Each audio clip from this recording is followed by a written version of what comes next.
Hello and welcome to Once Upon a Tea Time. I will be reading the fic titled, I do not know where my road is going, but I walk better when I hold your hand, by Small Bird. And here's the summary. Well, Kirishima shrugs, undeterred. You guys are always holding hands and stuff. We do not, Bakugo says. Kirishima's gaze flits down to where his fingers are intertwined with Deku's. And, alright, he's got a point. But fuck him anyways. The first lesson Katsuki learns about heroics goes as such. Before you try flying, you better learn how to fall. In some ways, it is grossly metaphorical, but in others, it's surprisingly practical for someone whose entire strategy on the battlefield will later grow to revolve around explosion-propelled jumps and keeping your distance before you can strike. Of course, he doesn't know that when he tumbles off a fallen tree trunk into a shallow stream. He doesn't even try to put his revelation into words until hours or days later, when his nag of a mother scolds him about scraped knees and dirty clothes. No, back then he bites back a pained whine and grins up at his buddies to prove them just how tough he is. I'll be right out there, he boasts, rough sand scraping against his arms and legs as he tries to get back up. He's fine. He's Bakugo Katsuki. Some microscopic rocks ain't got nothing on him. He's fine. There are splashes. Katsuki turns around from where he was crouching on all fours and almost slips, ends up kneeling in the riverbed. He looks up, squints, because it's the middle of an afternoon and the sun makes his eyes sting. He feels his grin slip away. Deku is knee-deep in the stream, his hair is messed up, leaves and twigs stuck in it from their hike, though the wilderness of the park and the expression he wears is of pure, pathetic, useless concern, as if Bakugo Katsuki needs anyone to be concerned for him, much less a loser like Deku. Deku, who was offering him his left hand. Are you all right? He asks, eyes brimming with tears. Nothing new there. Can you stand? It would have been bad if you hit your head, Kacchan. Pure, pathetic, useless concern. Katsuki repeats to himself. If this nerd thinks he can't handle a tiny fall, we wouldn't want to lose the head of our hero agency after all. Deku continues, words tumble out of his mouth, and his hand is still outstretched. Bakugo's knees itch, but he thinks that perhaps Deku's got a point. Without him, they would all be doomed to hell. Damn right you wouldn't, nerd, he mumbles. You four big dummies wouldn't be able to do nothing right without me. Deku is completely and utterly useless, he thinks. But despite the warmth of the summer's day, the whole business of accidental stream bathing begins to make him shiver, so he should probably quit stalling.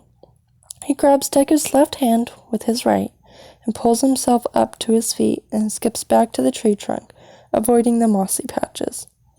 If when he lets go, the nerd tumbles over nothing and ends up head first in the stream, Katsuki thinks that it's only fair, and that is that. Except that is not that, because Deku just can't take a hint. Katsuki can frown at him as much as he wants, push him into rivers, and make him play the damsel in distress, because Deku can't be a hero, naturally. But the nerd sticks around like glue. They live nearby, they walk the same streets, and at the same time, to the same school. So perhaps it shouldn't be a surprise that the green mop of hair is in the corner of Katsuki's eye more often than not. And yet, he still can't figure it out. Seriously, pure, pathetic, useless, quirkless. Where does the nerd get his resolve? That's the end of it. Katsuki is 7, almost 8. Deku is just 7. And they were walking home through the snowy streets of Musutafu. Winter brings cold winds and early twilights, but a walk is quicker than a drive, what with the ice on the roads. And besides, the entire neighborhood knows whose kids they are, so neither Auntie Inko nor Katsuki's own hag of a mother worry about letting them make their own way home. Except they probably should be, because while Katsuki is, of course, very smart, Deku is a complete dumbass. That's a word, right? Katsuki's pretty sure it's a word. His mom said it. Deku is a complete dumbass. And as such, he's wearing a thick, woolly jumper and a pair of waterproof trousers and nothing else. No hat, no scarf, no coat, not even gloves. Katsuki glares at him. Deku, you're a dumbass, he says. The nerd gasps. That's a bad word, Kacchan, he exclaims, gesturing frantically, his words fogging up in the winter air. Also, no, I'm not. R2, Katsuki says, which is really an impeccable response. Do you know what hypothermia is? Deku blinks at him. He huffs. Of course you don't. What did I expect from a useless nerd like you? And then, gesturing at Deku's shivering frame with his own, very warm, glove, it means that you can freeze to death if you don't wear warm stuff. Deku whips his head around to look at him in horror, and Katsuki thinks it serves him right. Freeze to death, he echoes. He blinks again, very fast. I don't want to freeze to death. I can't be a hero if I die. He stammers over his words. Katsuki huffs at the way his voice wavers, because he knows from bitter experience that this tone of voice is usually followed by tears, and crying Deku is even more annoying than usual Deku. Who said you can be a hero anyways, nerd? He grumbles, because he has to, really. Deku's bottom lip trembles. That's mean, Kacchan. Whatever. And then, because sulking Deku is annoying but shivering Deku is just pathetic, Katsuki grabs his left hand. His own gloves are warm enough not to feel how cold the nerd's skin is, but his fingers are stiff as he tries to wrap them around Katsuki's. Then again, that might be because he looks completely confused and somehow even more pathetic. His brows furrowing in puzzlement. Kacchan, what? And now, Katsuki says with a mischievous grin, making sure his grip on Deku's hand is deadly tight. We run. They bolt down the street. Middle school drags its feet slowly, leisurely. It's those years which, when you look back at them later, you barely remember because of how fast they seem to have flown by. And yet, when you're forced to live them, it feels painfully drawn out.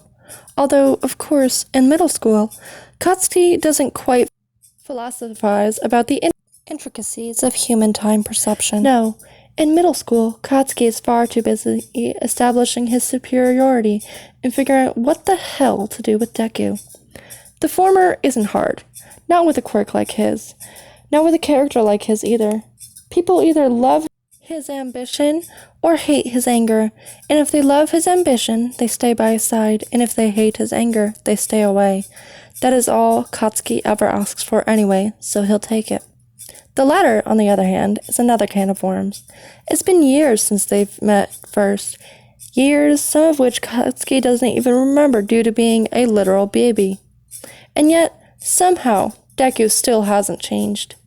Deku is Deku, still painfully useless, still painfully stubborn, and still painfully quirkless. Hanging out with him hardly does wonders for Katsuki's rage. The thing is, there are a lot of things Katsuki cares for. Power, smarts, ambition, respect, but only the respect of people he respects in the first place. The shitty extras in his classmates are not that. You mess with Deku? He tells them the third week of the first year in Aldaria Junior High, early enough for it to matter and late enough for it to work. I'll fuck you up so bad you'll wish you were never born. And then after a pause for sufficient menacing effect, and I'm the only one who gets to. They lay off, and Katsuki smirks to himself, because he may not care for their respect, but he cares for their fear. Deku gives him a smile. Katsuki flips him off, because he's all grown up now and he can do what he wants. Kacchan! Deku chides. He grabs his hand and pulls it back down, then just doesn't let go. Stop being rude to me. You'd rather I go away and let the others be rude to you? He raises one eyebrow and looks down at their hands. Deku's fingers wrapped around his, and thinks that he really needs to step away. He doesn't, because Deku pouts at his words, and Katsuki doesn't want to give him reasons to keep doing it. God, the nerd needs to stop fucking pouting, because it's doing something to Katsuki, and Katsuki doesn't like it at all. I'd rather no one had to be rude at all and we were friends, he announces. Katsuki snorts with laughter, because trust Deku to be like that in a world where they all can't be friends in principle. He figures that this conversation will never reach a conclusion, and anyways, if they're holding hands, he might as well put it to good use. Come on, he says, instead of an answer, yanking Deku down the corridor towards the staircase. Lunch, rooftop, now. Deku doesn't protest, because he is a spineless nerd and never does. Or maybe because he actually likes the idea and Katsuki wasn't quite sure which is worse. The clock on the wall ticks. It shouldn't be audible, not in an auditorium full of students. Kids no older than 15, all talking like they don't know how to keep their mouths shut. But Katsuki hears it anyway, and watches the second hand crawl its way down from 12 to 6 and back. They're 15, they're loud, they're immature, and most of them are still kids. Katsuki thinks that it's utterly stupid that this day, this specific day in early spring, can, for many of them, decide their future. The Quirk Society doesn't care what he thinks, so he waits for the UA entrance exam to begin. Some people who are less serious about this, less ready to put in their entire future on the line today, talk to others. They talk, and they make friends, and they exchange phone numbers they will never use. Katsuki thinks that they're all fucking idiots who aren't taking this seriously enough, but they coincidentally also don't care about what he thinks. Are you ready for this, Kacchan? He looks up at Deku. Well, looks may be far too generous. He tries his best and goes for scowls, and falls somewhere solidly between glares and glowers.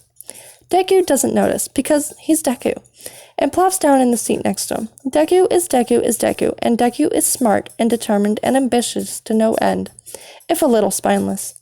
But Deku also doesn't have a quirk, and no amount of theoretical knowledge and stubborn looks will ever change that. Why are you doing this, nerd? Katsuki grumbles. You'll get hurt. You won't get in. I won't, Deku shrugs recklessly, as if in response to both statements at once. Or maybe I will.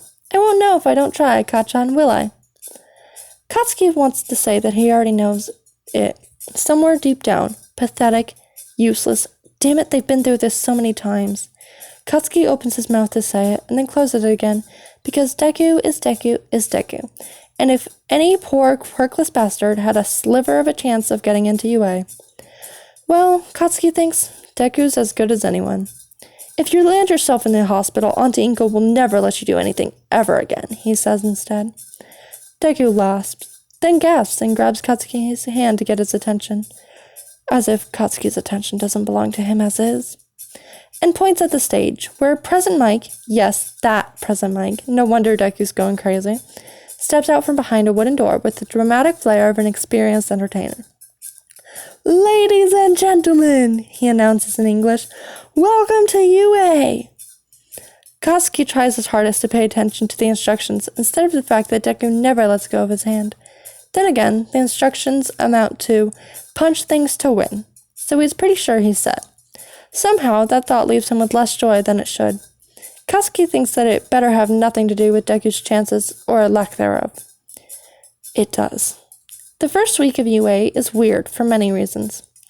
It's weird because there are 19 new classmates all of them need to get used to. It's weird because it's high school, and not just that, a hero high school, where they're not only expected but encouraged to use their quirks in full. It's weird because their homeroom teacher is terrifying, and their heroics teacher is All Might, and therefore is also terrifying by default. But most of all, it's weird because the entire first week, Katsuki Bakugo is furious. Not that he isn't usually. Hell, he has anger issues he will refuse to admit for another dozen years. Rage is something of his usual state of being. But the first week of school, he isn't mildly irritated or vaguely pissed. No, he is fucking furious because Deku has a fucking quirk and he didn't tell him. It's one hell of a quirk too. Sure, it tends to break Deku's bones an alarming amount, but holy shit, it's not that great a price to pay for the power to level a fucking house, or a 0-point enemy during the entrance exam to protect some useless round-faced girl Deku shouldn't give a single fuck about. Except, of course he does, because he is Deku.